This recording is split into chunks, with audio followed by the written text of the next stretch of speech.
प्रिय व्यूअर्स, इसी टॉपिक को इंग्लिश में देखने के लिए देखिए दृष्टि IAS English YouTube channel.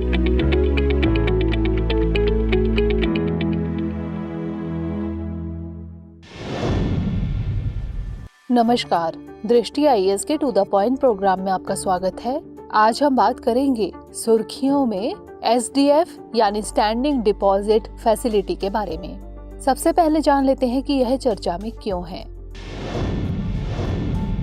RBI ने तरलता को अवशोषित करने के लिए एक अतिरिक्त उपकरण के रूप में स्थायी जमा सुविधा तरलता या स्टैंडिंग डिपॉजिट फैसिलिटी SDF की शुरुआत की है।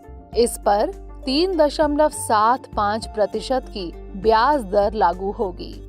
गौरतलब है कि RBI ने SDF को वर्ष 2018 में RBI अधिनियम की संशोधित धारा 17 के तहत पेश किया गया था। अब जान लेते हैं कि स्टैंडिंग डिपॉजिट फैसिलिटी क्या है। यह लिक्विडिटी को मैनेज करने के लिए एक अतिरिक्त उपकरण है। इसके अलावा यह एक वित्तीय स्थिरता का उपकरण भी है। इस फैसिलिटी के तहत बैंकों को अपना अतिरिक्त फंड RBI के पास डिपॉजिट करने के लिए कोलैटरल या सहायक प्रावधान की जरूरत नहीं पड़ेगी।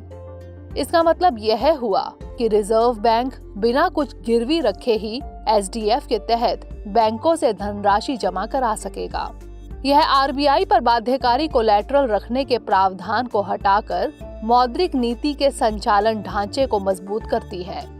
SDF चल निधि समायोजन सुविधा यानी लिक्विडिटी एडजस्टमेंट फैसिलिटी LAF गलियारे के रूप में फिक्स्ड रेट रिवर्स रेपो यानी FRRR की जगह लेगी।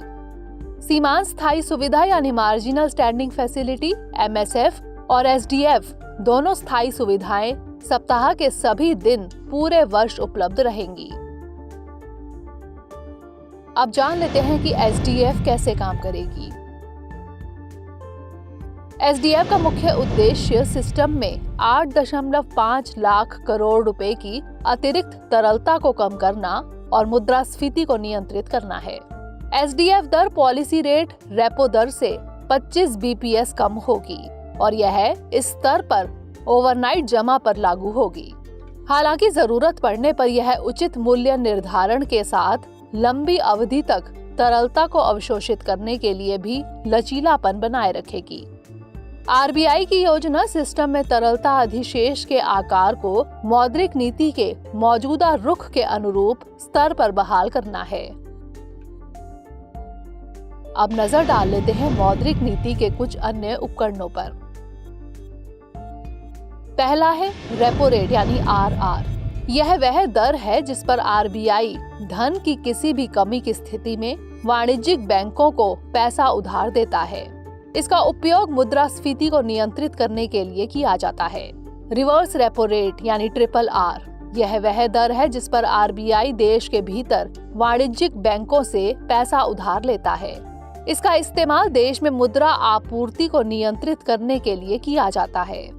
और MSF यानी सीमांत स्थायी सुविधा। इसमें अनुसूचित वाणिज्यिक बैंक RBI से कैश की कमी की स्थिति में ओवरनाइट सुविधा के तहत अतिरिक्त राशि उधार ले सकते हैं। यह वैधानिक तरलता अनुपात यानी SLR पोर्टफोलियो के एक निश्चित सीमा तक उपलब्ध कराई जाती है। यह बैंकिंग सिस्टम को अप्रत्याशित चल निधि नुकसान के प्रति एक सुरक्षा वॉल्व का काम करती है। अब नोट कर लेते हैं आज का अभ्यास प्रश्न। निम्नलिखित कथनों पर विचार कीजिए। 1. स्थायी जमा सुविधा यानी SDF अधिक तरलता उत्पन्न करने के लिए एक अतिरिक्त उपकरण है। 2. रेपो रेट वह दर है जिस पर RBI धन की किसी भी कमी की स्थिति में वाणिज्यिक बैंकों को पैसा उधार देता है। उपर्युक्त में से कौन सा यहाँ से कथन सही है या फिर है? केवल 1, केवल 2, दोनों 1 और 2 या फिर ना तो 1 और ना ही 2? इसका उत्तर हमें कमेंट सेक्शन में जरूर भेजिएगा। अगले सेशन में किसी नए टॉपिक के साथ मिलेंगे। तब तक के लिए धन्यवाद।